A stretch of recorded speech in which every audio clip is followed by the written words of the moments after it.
Hi, I'm Claire from clairekerslake.com. Today I want to talk about why getting healthy doesn't have to be hard.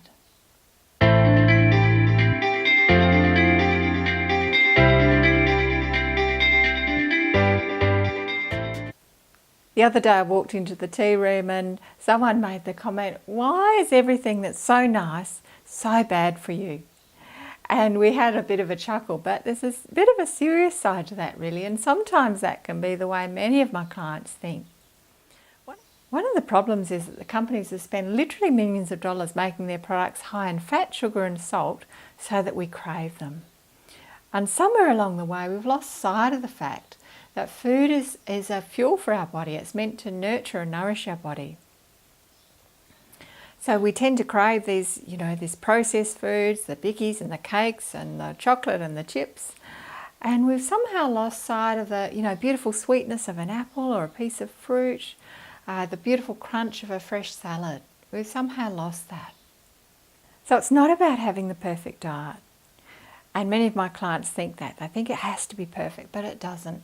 It is about making those small tweaks along the way that are going to make a real difference long term. So let's look at what some of those tweaks can be.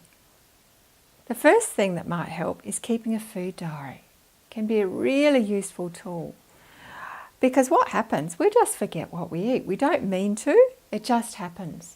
And keeping a food diary is a way to keep that personal accountability, and we can sort of spot where some of the problems might be. The other thing is keeping a food diary gives us pause. So we have time to sort of think, is this what I really want? And then go from there. It's not that response, oh goodness, I need X, and then grabbing it. We've got to think about that because we know we've got to write it down. So keeping that food diary can be really helpful. Another little tweak that can give great benefits over time is a healthy plate model. So I'll just show you what I mean. So here's a model of the healthy plate. So we can see here that half of our plate is vegetables or salad. And most Australians would eat, half of the plate would be meat, and then a lot of our starch, which is our, starchy vegetables, often it's potato, or can be sweet potato or corn. Or then, of course, there's your carbohydrates such as pasta and rice. With this healthy plate model, we sort of turn it around, with half of the plate being vegetables and salad, a quarter of the plate being our carbohydrate, and then a palm-sized serving of your protein. The other thing with the healthy plate model is, that the round bit on the red is generally the size of our plates. They've got much bigger over time.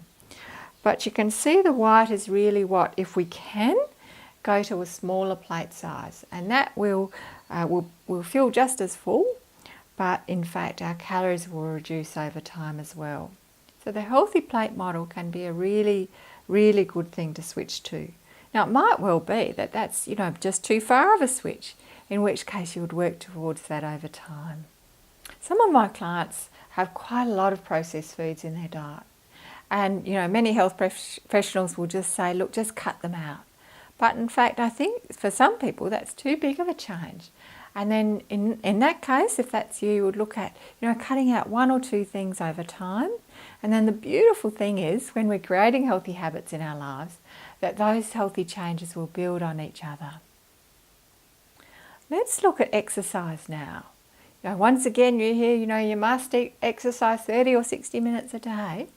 And it's not about following the perfect exercise routine. I'm definitely not the go hard or go home brigade.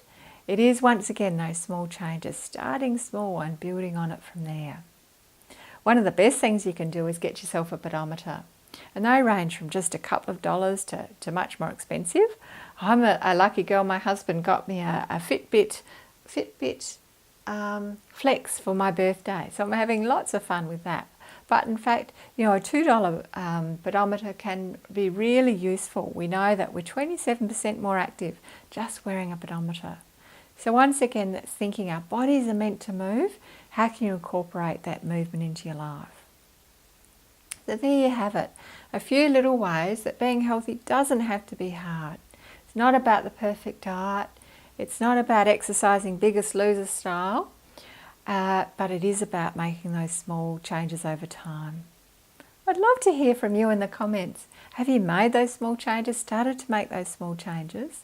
And what successes have you had? Love to hear from you. If you're watching this on YouTube, head on over to the blog. More great videos and articles on helping you create awesome health in your life. Love to touch base with you there.